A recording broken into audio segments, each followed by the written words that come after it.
Oh, a contract. All right, couple of announcements. We're close to a quorum here. Couple of announcements. On the agenda, you'll see that there's a dinner this evening. Those of you that were invited to the Internal Developer Conference, please join us tonight.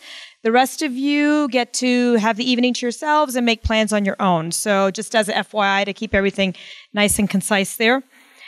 And we have a San Francisco R-Chain meetup on May 3rd. Reflective will be there. So if you're in the San Francisco area, please come out. It's also for folks that are watching in the live feed too. We'd love to see you over there in San Francisco. So Greg will be talking. There we go. We get to see the main man in action. So very exciting. And we're going to go into schedule planning for this afternoon. So we don't have a lot of questions from this morning's session. So I'd like to open it up. If there are breakout topics that the group would like to talk about, we can write those down. And we also had the Rolang team, like the folks working on the Rolang coding next door, they had some questions. So do you have a list of questions you want to ask Tim? Okay, why don't you come on up here? Mike, you got your questions, and then I'll run a mic around for it. Sure. So one of the questions we have is like the status of the implementation of what we want to see in Mercury in the end.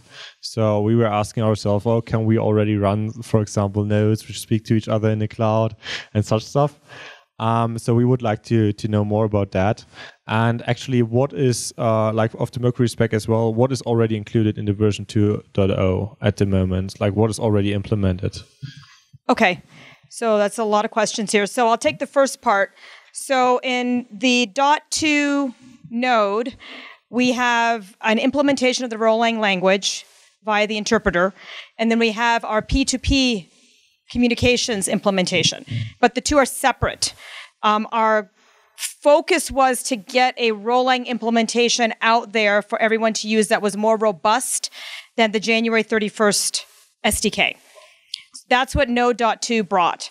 With Node.3, it's our intention to try to bring those two together in such a way that the node runs as a daemon in systemd. So the node will always be up. There will be a node API that will expose both the evaluation mode and the REPL mode. We hope to be able to send consensus messages across the network.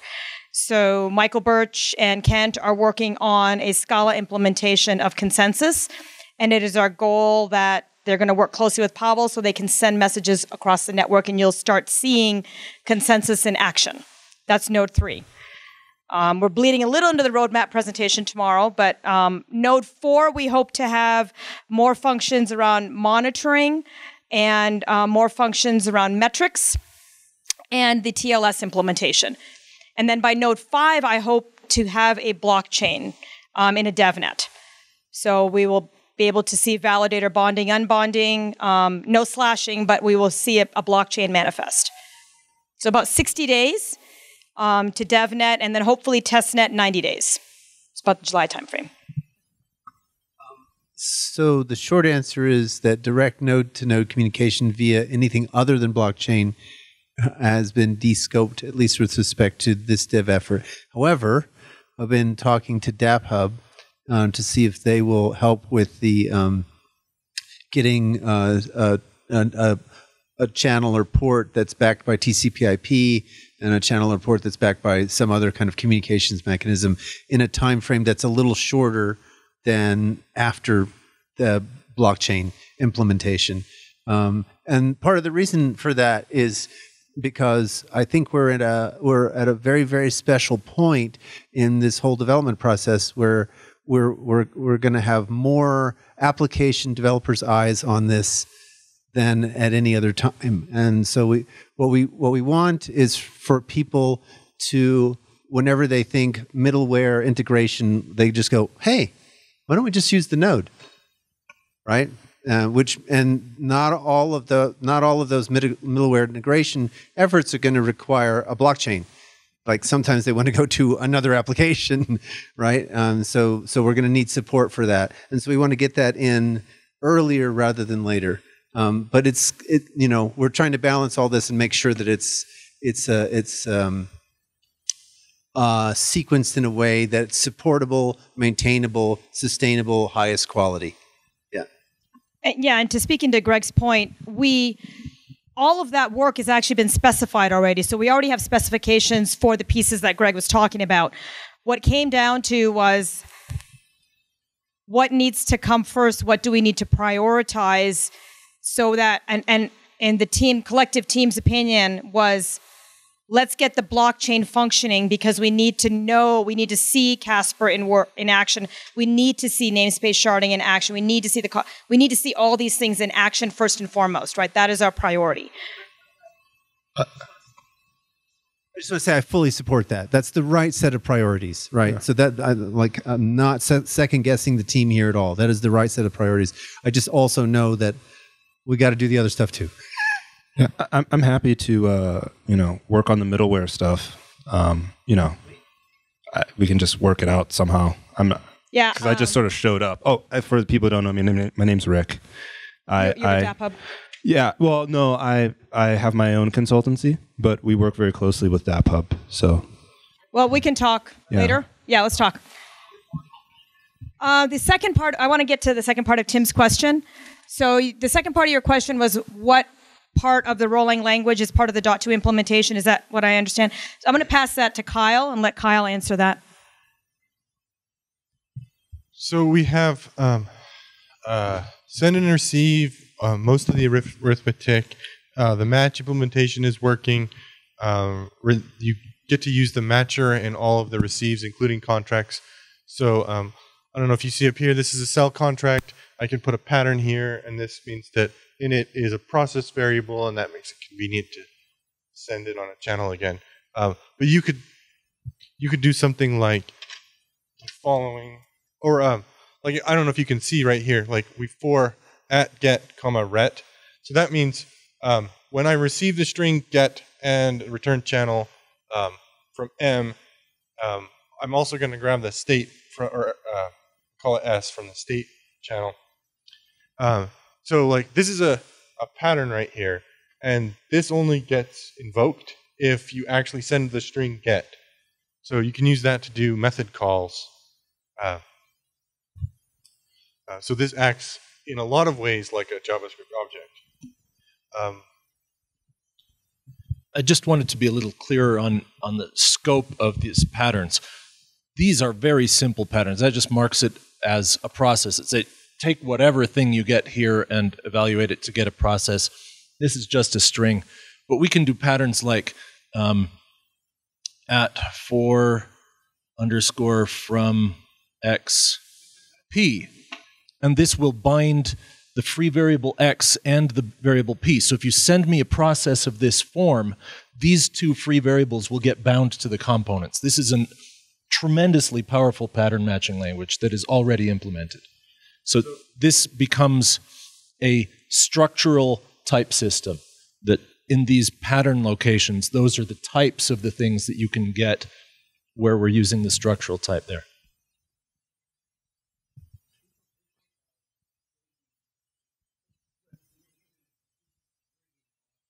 Oh yeah, you will always capture P in this case because that will only match if the pattern itself is underscore. But if you have, if this were Y, you can have P here or you can have underscore here. P will only capture if it doesn't mention Y, because what are you going to fill in for it? It becomes a process with a hole in it. Now, we may end up having a data type for process with a hole in it, but that's another story. We're not doing that for Mercury. But if you put the underscore here, it will capture anything. So underscore is strictly more powerful than a wildcard. But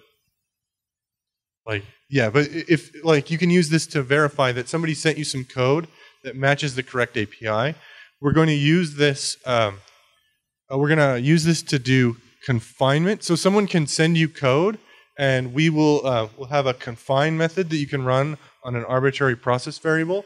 You can confine that code, and we'll take the code and we'll rewrite it so that all of the names inside of it become new name, or all of the free names inside of it become newly allocated fresh names. And then you can use the match to pull out the names that we put in there because the sender matched an API, and so you're expecting certain contracts. So you use a matcher to get out the names you're expecting. And then you can invoke code, and you know that it doesn't send it off. It doesn't send it anywhere that you don't control. So the matcher really is pretty cool.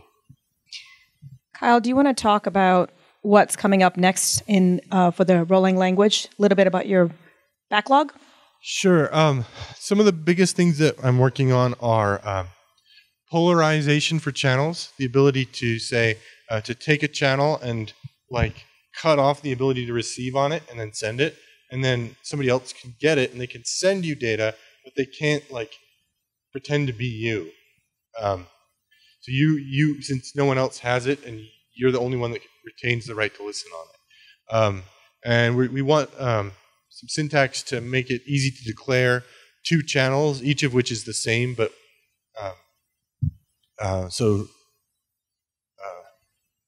something like this: new x comma y colon IO pair. And so x and y would refer to the same channel, but x would have the ability to only have the ability to read, and y would only have the ability to write, or vice versa. I don't know. We'll figure it out. But presumably read, write, because that's the kind of standard way to order them. I'm working on an expansion for the matcher. So right now, so if you, yeah. So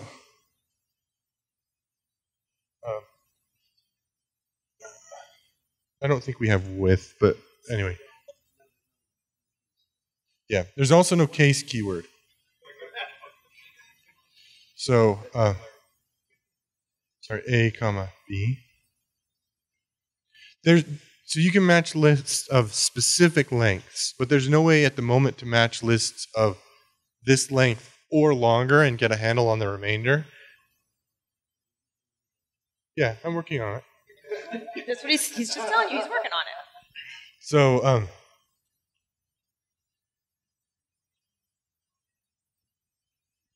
So A, B, dot, dot, dot, C, and C gets the remainder, and it will always be a list of length 0 or more. So we're going to put that, similarly, we're going to put that everywhere where we do arity matching. So that you can put that in contract, you can put that in here, yeah, in 4 patterns. We're also working on methods, right?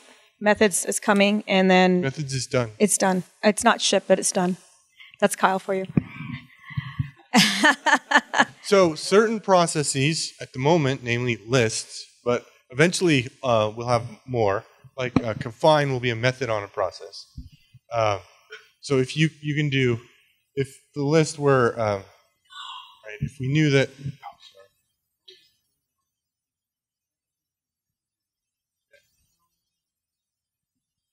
most of this was from another discussion.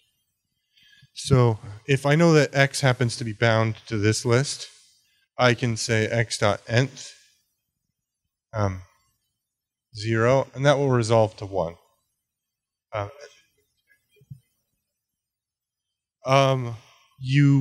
Well, not from Rolang, but we expect you to be able, there's an API that methods have to follow, and you basically just stuff them in a table, and we do the right thing. So if you go stuff them in the table, then you can add methods. Yes. You would, yeah, so we might make it so that we can automate that so that you can include in a jar a table of strings and methods, and we verify that the methods have the right types, and we insert them in the table automatically from a jar.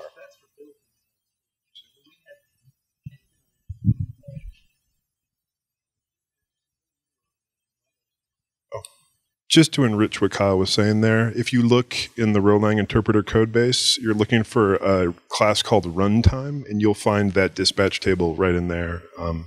Yeah, it's actually fairly... I think his question was about defining methods from within Rolang. That is not currently part of the language, but we're considering how to make it part of the language. Yeah, That's still a design decision that hasn't been finalized. Right. Yeah. So, but Kent and I worked out a fairly elaborate design for that. I guess maybe we didn't communicate that. So The other thing that we aren't planning for having for Mercury is the ability for the environment to contain anything other than rolling terms. So eventually that's something that we'd like to do, but for Mercury we're only planning to have rolling terms in the environment, and then you can define methods on them via some kind of foreign function interface, but not quite like the dispatch table. This would be subtly different. It's actually in reduce.scala, the table.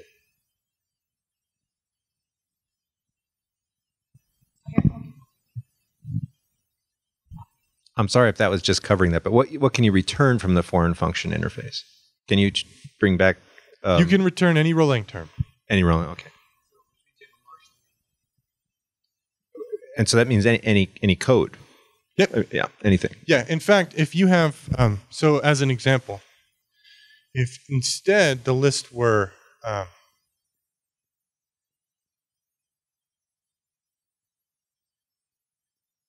and I evaluated this, so if this were X, then if I have just this term, it has no effect.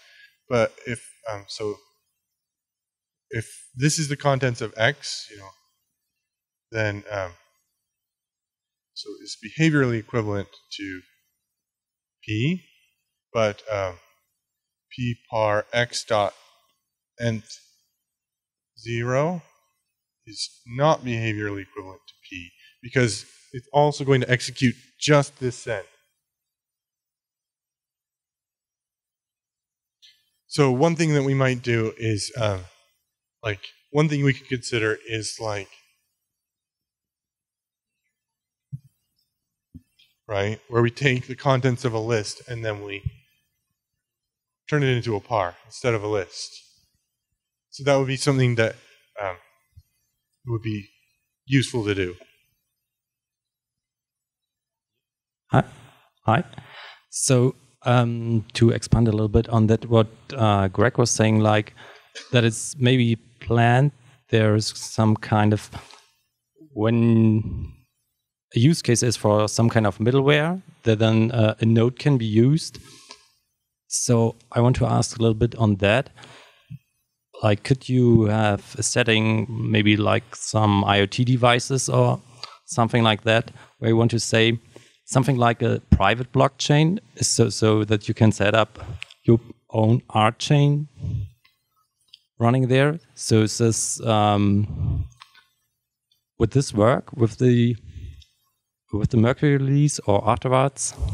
How is the schedule if you want to set up your own peer-to-peer net, like a small peer-to-peer net, where you want to control the consensus, where you say, okay, I know the nodes, I have here a trust environment?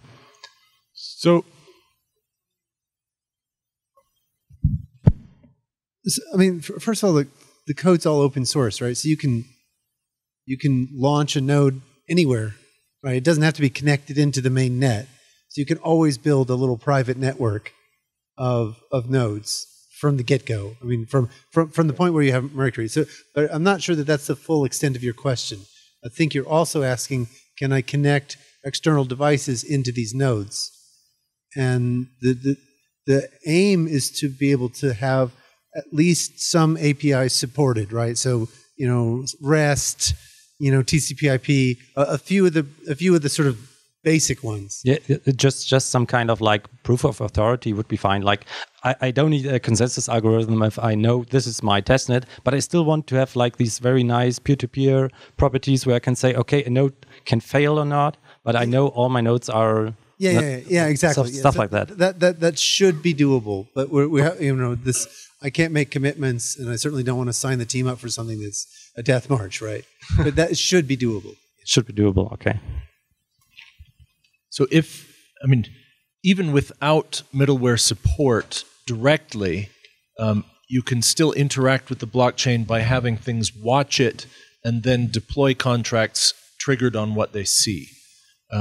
So the idea of the middleware is to make writing that code possible in Rolang as system contracts on the node rather than writing it in something else and interacting with it. The reason that we're not prioritizing that is because there's already plenty of stuff to do, and it's already possible to interact with the blockchain in that way. We're working on making it more convenient, but convenience needs to be pushed out a little bit. That's what we're hoping the DAPUP guys and anyone else, Rick, will help with to take some of that weight off of us.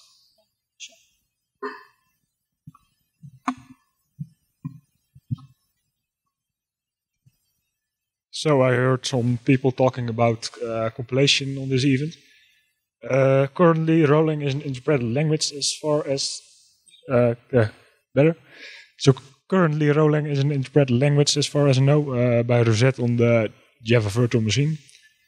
So what are the plans for compilation of Rolang, and what is the relation of eventual compilation of the language to the virtual machine execution environment? So the current plan is that for performance, we will take the Rolang that we can tell, and it's actually not that hard to do when you compile Rolang. You can tell which bits are going to be used as data and which bits are going to be used as code. We will compile the bits that are going to be used as code to run on the Rosette virtual machine. But they will have the same semantics as the interpreter, and you shouldn't be able to tell from the outside which one you're running on. And this is a nice example of the parametricity of Henry's tuple space. We can store continuations both in pure Rolang code and RBL and fire off either one depending on whether it's been compiled yet or not. We do this right now. That's how we do the standard out channels. Is we store basically an integer that we look up in a table that says, "Oh, run this function," instead of So the continuation is a Scala function that we reference via an integer.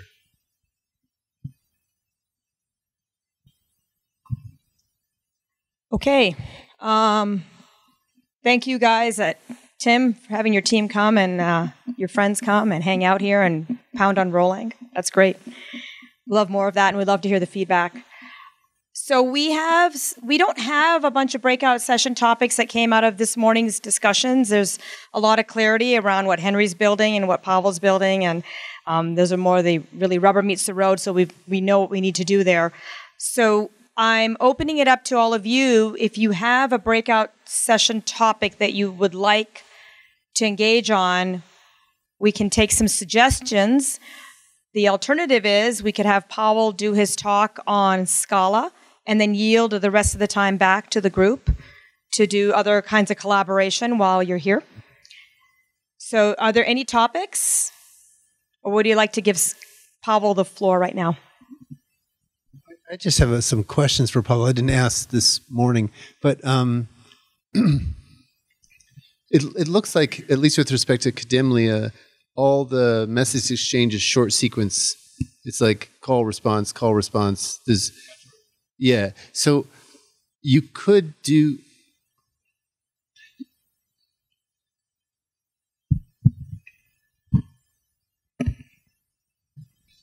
So you could do a justification structure, right? Where you, inside the message, you have a pointer to a justification, which is a list of messages, right? Which justify why this message comes. And that will help you with your out of sequence stuff.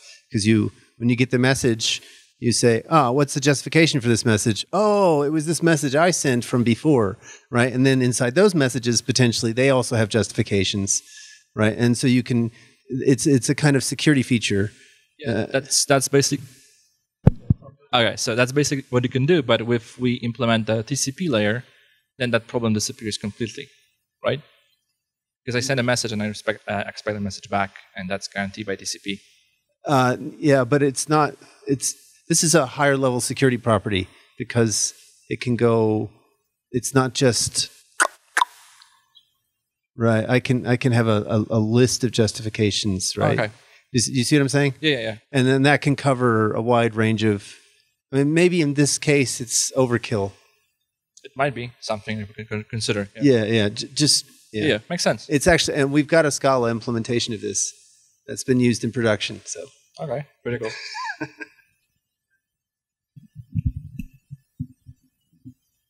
So TCP solves the out of order problem for a single pair of connecting nodes, but if you send a message and it comes around, you don't know if this guy has seen this message you sent unless the justifications are around. So TCP kind of solves it, but Oh yeah. I'm just saying that we don't have this sort of communications yet, right? The out of sequence that we see is basically where we emulate TCP using UDP.